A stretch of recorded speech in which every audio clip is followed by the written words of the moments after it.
bienvenue à toutes et à tous à bord de notre vélo taxi. C'est reparti pour un nouvel épisode de Je vous conduis, saison 2, en compagnie de François Guérin, puisque nous sommes à Machecoul, le long d'une entreprise, presque le village Séti. Bonjour François.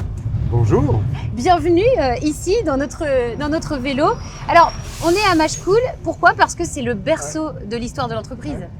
C'était à l'origine de la menuiserie générale. Exactement, c'était une entreprise qui faisait de la menuiserie générale, c'est-à-dire escaliers, volets, portes, fenêtres, aménagements divers, charpentes aussi, et qui a eu une difficulté parce qu'un client avait déposé le bilan et dans sa stratégie pour se relancer, a décidé, avec Marcel Dupin, qui avait repris le flambeau, de se spécialiser sur la porte d'entrée et de créer une marque de porte d'entrée, ça n'existe pas.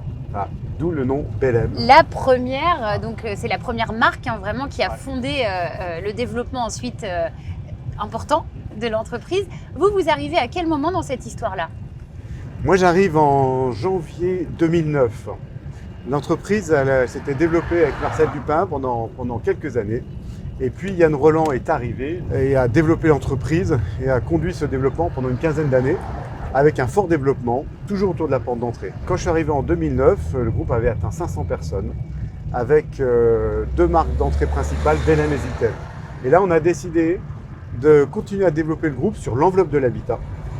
Et on est parti sur la fenêtre, sur le photovoltaïque, tout ça pour constituer un groupe qui essaie vraiment d'avoir une offre complète sur la rénovation énergétique et l'amélioration de l'enveloppe de l'habitat.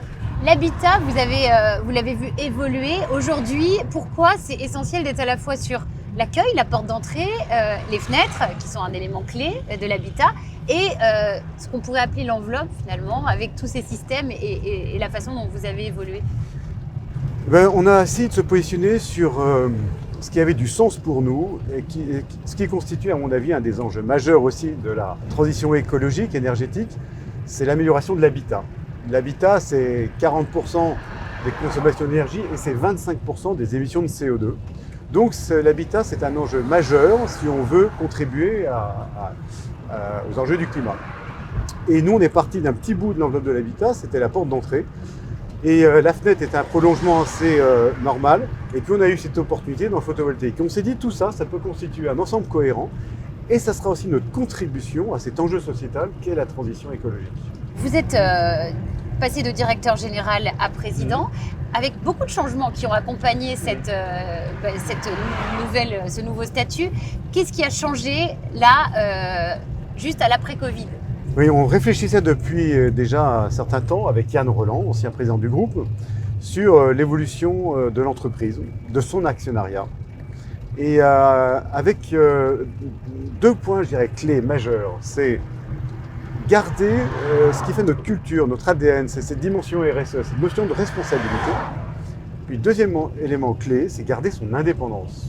Et on a réfléchi sur toutes les options possibles.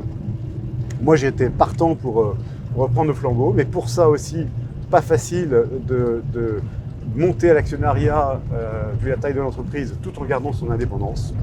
Donc, Yann a décidé de céder un fonds de dotation qu'il a créé, une fondation actionnariale. Il a donné 40% de ses titres à cette fondation qui détient maintenant un tiers de l'entreprise.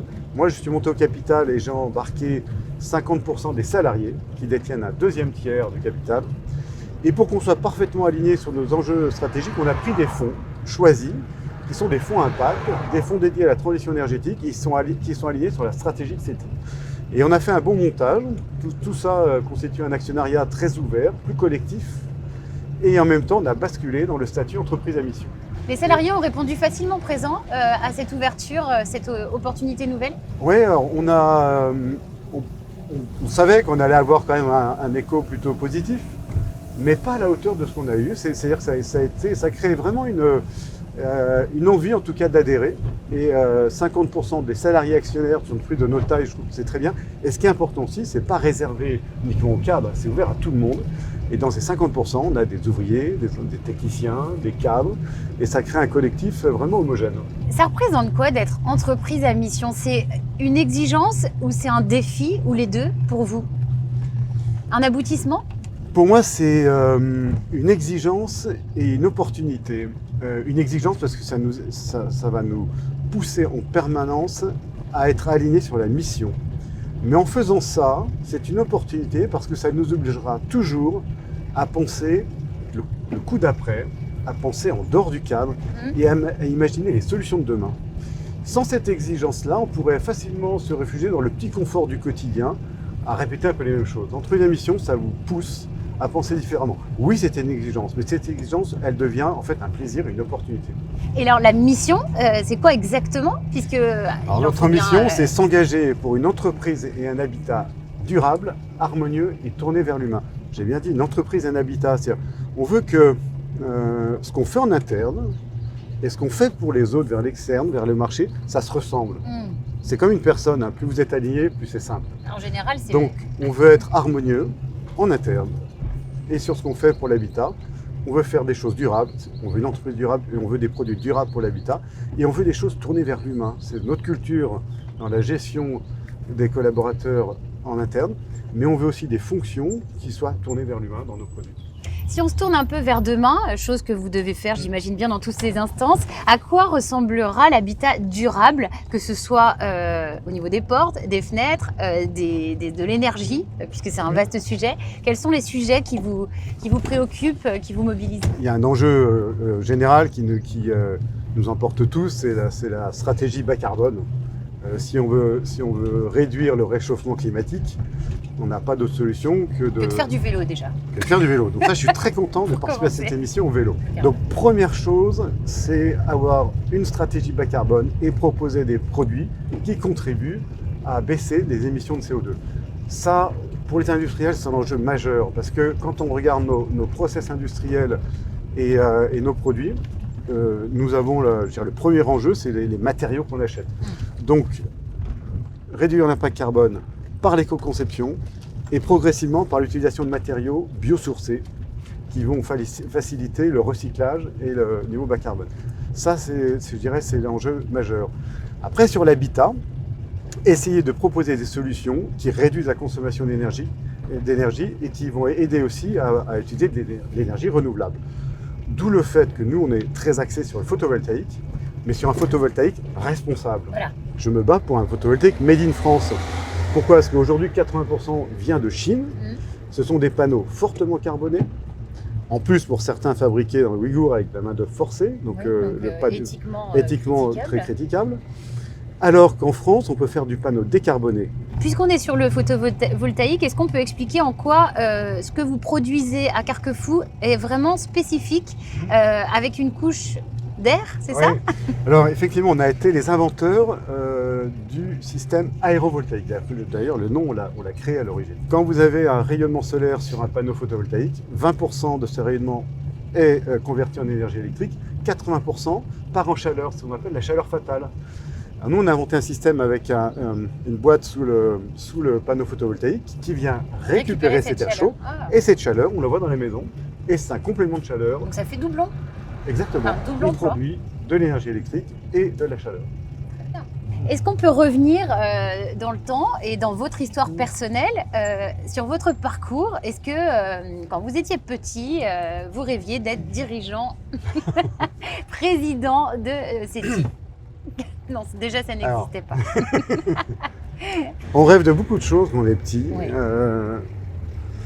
Je ne peux pas dire que je rêvais à tout prix d'être dirigeant d'entreprise. Je n'avais pas ça spécifiquement en tête.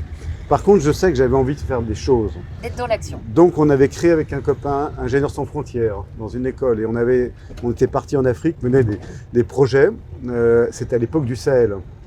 J'avais aussi été dans une autre association humanitaire. Donc, ça me préoccupait de dire... Il y avait déjà de l'engagement. Faisons quelque chose qui ait du sens.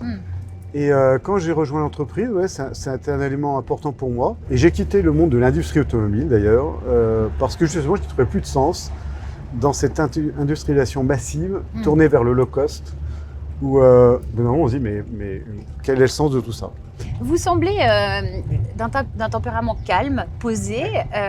On peut pourtant imaginer qu'être dirigeant, c'est une gestion du temps pas toujours simple. Quel est le secret de la sérénité?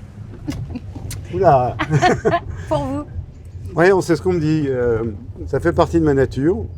j'ai toujours une sorte de confiance sereine, mais une forte énergie de curiosité, de toujours aller regarder ailleurs. Mais je suis convaincu aussi que les choses se font mieux lorsqu'on les construit avec sérénité. Et puis c'est renvoyer aussi aux autres une image, ou en tout cas de force tranquille, Oui. de confiance, plutôt que de l'agitation brownienne qui stresse tout le monde. Concentrons l'énergie là où elle est utile, dans les transformations et pas dans le stress quotidien. Voilà. Comment vous le cultivez quand vous n'êtes pas au travail? Que faites-vous en sport, en loisirs, les activités qui vous font du bien? Alors on a chacun ses exutoires, ses lieux de ressourcement. J'ai bien sûr besoin d'équilibre physique, alors je fais du sport et je fais depuis quelques années du yoga et ça m'apporte aussi beaucoup de capacité d'apaisement, de concentration, de bien-être. D'accord. Comme beaucoup, du footing, jogging, balade dans la nature. Et puis aussi, j'aime beaucoup l'art. L'art, pour moi, est un endroit où on va chercher beaucoup d'idées, de ressourcements. Je suis convaincu que les artistes aussi ont beaucoup de choses à dire sur la transformation de notre monde. Et moi, j'y suis très attentif, que ce soit la peinture, la musique, le théâtre. Voilà. C'est un vrai lieu aussi où je vais régulièrement parce que j'ai besoin de ça. Un mot sur ce territoire. Vous n'êtes pas originaire de l'Ouest, mais vous y êtes depuis quand même pas mal d'années. Ouais. Vos bases sont plutôt les montagnes. Ouais. Est-ce qu'on peut avoir votre regard sur cette terre? Alors Machecoul, mais un peu au-delà, bien sûr, puisque Ouais. vous Je suis arrivé dans l'Ouest en 96 avec mon épouse, en pensant qu'on y ferait un petit passage. Et en fait, on s'est beaucoup plu ici. Pour une raison importante, c'est qu'on a aimé ce territoire par les valeurs qu'il porte, des valeurs d'ouverture, des valeurs collectives, de partage, d'échange. Et moi, je viens effectivement de Haute-Savoie, un pays magnifique, très dynamique aussi, mais basé sur un dynamisme, pas sur le travail en réseau, le travail collectif, plutôt chacun chez soi, plus individualiste. Et je suis plus à l'aise dans ce territoire qui défend des valeurs assez collectives. D'où tous ces réseaux très actifs. Et ça, c'est bien. Quel plaisir de bosser, de travailler ensemble, de partager, d'échanger. Donc j'ai aimé ce territoire pour ça. Merci beaucoup François, c'était passionnant. Merci pour cette balade qui nous a permis de rentrer à la fois dans l'histoire et puis dans tous les projets de SETI. On l'a compris, entreprise à mission, cohérente, congruente on pourrait même dire. Exactement. Voilà. Merci à vous d'avoir été au rendez-vous. On se retrouve très prochainement dans un nouveau lieu avec un nouvel ou une nouvelle invitée. À bientôt. Merci, au revoir. Merci. Je vous conduis vous a été présenté par CIC West.